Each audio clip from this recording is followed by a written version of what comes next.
साताऱ्याच्या फलटणमध्ये एका महिला डॉक्टरने आपल्या हातावरती सुसाईड नोट लिहिली आणि यामध्ये थेट एका पोलीस अधिकाऱ्यासह आणखी एका आरोपी असल्याचं आणि त्यांच्याकडून अत्याचार झाल्याचं यामध्ये उल्लेख आहे। आणि यानंतर आता मुख्यमंत्र्यांकडून आदेश देण्यात आलेत। माझ्यासोबत त्यांचे नातेवाईक आहेत। काय तुम्हाला या संदर्भातली माहिती होती? कधी तुमच्याशी त्यांनी चर्चा केली? असं काही घडतंय याची तुम्हाला काही कल्पना होती घरच्यांना? नाही, याबद्दल नाही, आम्हाला कल्पनाच नव्हती दिली त्यांनी। हे आम्हाला आताच कळायला लागले मीडियाच्या माध्यमातून की अशी काही कल्पना दिली नव्हती त्यांनी। मग त्यांनी त्या आरोपी जे पोलिसांच्या आता नावं घेतले त्यांच्या विरोधात पोलिसांमध्ये एक वेळेला तक्रार केली यापूर्वी, त्याची कल्पना होती? नाही, त्याची पण कल्पना नव्हती आम्हाला, काहीच सांगितलं नाही त्यांनी। काय बोलणं काय व्हायचं? तुमचा फोन होत असेल, आल्याच्या नंतर काय चर्चा व्हायची? असं काही घडतंय किंवा त्यांना त्रास होतोय असं तुम्हाला जाणवत होतं कधी? नाही, त्यांनी ड्युटीबद्दल असं कधी काही सांगितलं नाही, पण मागच्या वेळेस लास्ट कॉलला त्यांनी असं सांगितलं होतं की डिपार्टमेंटमध्ये जास्त करप्शन होते असं, म्हणजे याबद्दल ती डायरेक्ट इनडायरेक्ट पद्धतीने बोलत होती।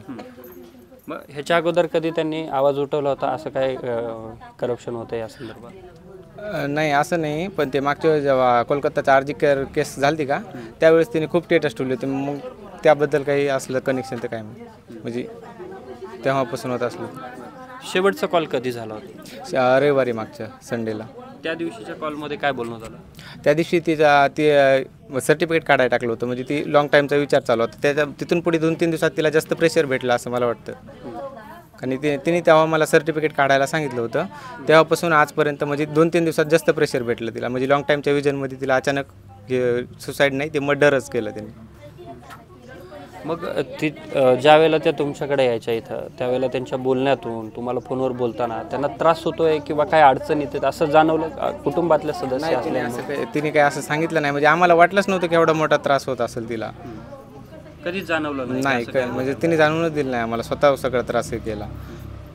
तुम्हाला ज्या वेळेला सांगितलं की डिपार्टमेंटमध्ये सगळ्या ह्या गोष्टी घडतात त्याबाबत अधिक काही माहिती दिली होती? नाही, काहीच नाही माहिती। तुम्ही विचारायचा प्रयत्न नाही केला? नाही, शेवटी आता शेवटचा कॉल होता तो रविवारी।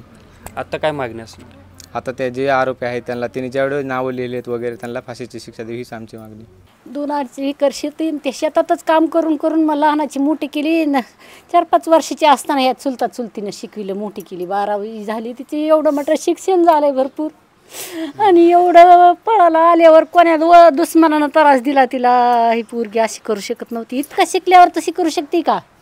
हां, एवढी हुशार होती ती। ज्यानं या लेकरला त्रास दिला त्याला फाशी शिक्षा द्या। आधी अशी काहीच कल्पना नव्हती आम्हाला, दिली असती तर आम्ही असं होऊ दिलं असतं का? कल्पना काहीच दिली नव्हती, फक्त म्हणायची थोडासा त्रास होतो, ड्युटीचा त्रास होतो म्हणायची, ड्युटीचा त्रास होतो, मी लांब राहते, थोडा मला त्रास होतो असंच म्हणायची। आम्हाला ड्युटीमुळे होत असेल त्रास, उलगडून असं काही सांगितलंच नाही आम्हाला तिने। त्यांनी ह्याच्या अगोदर पोलिसांकडे तक्रार केल्याचं आता समोर आलंय, त्यांनी पोलिसात तक्रार दिली होती याची कल्पना होती तुम्हाला? नव्हती आम्हाला याची कल्पना, नव्हतं सांगितलं नव्हतं आम्हाला ते। मग कधी जाणवलं तुम्हाला बोलण्यातून किंवा इकडे आल्यावर ते कधी डिस्टर्ब राहत होते असं कधी झालं? सहज बोलली एका दिवशी मला खूप त्रास होतो म्हणून, मानसिक त्रास आहे मला, पण असं वाटलं ड्युटीमुळेच असेल, कारण 48 तास ड्युटी करायची म्हणजे एवढा त्रास होणारच ना। PM वगैरे एका रात्री 3-3 PM 4-4 डिलिव्हरी मला थोडा त्रास होतच आहे। असा त्रास असं आम्हाला वाटलं की हा त्रास असेल असं वाटलंच नाही।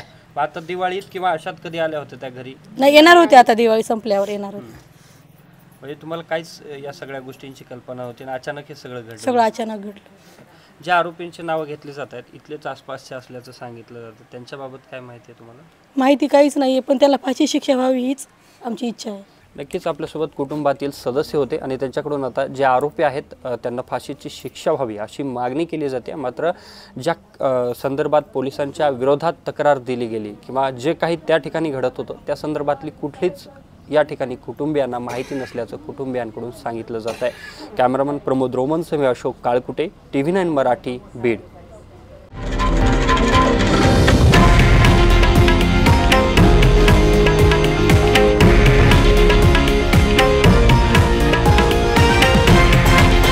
हे आहे देशातील नंबर 1 न्यूज नेटवर्क आणि आपण पाहत आहात TV9 मराठी, एकमेव।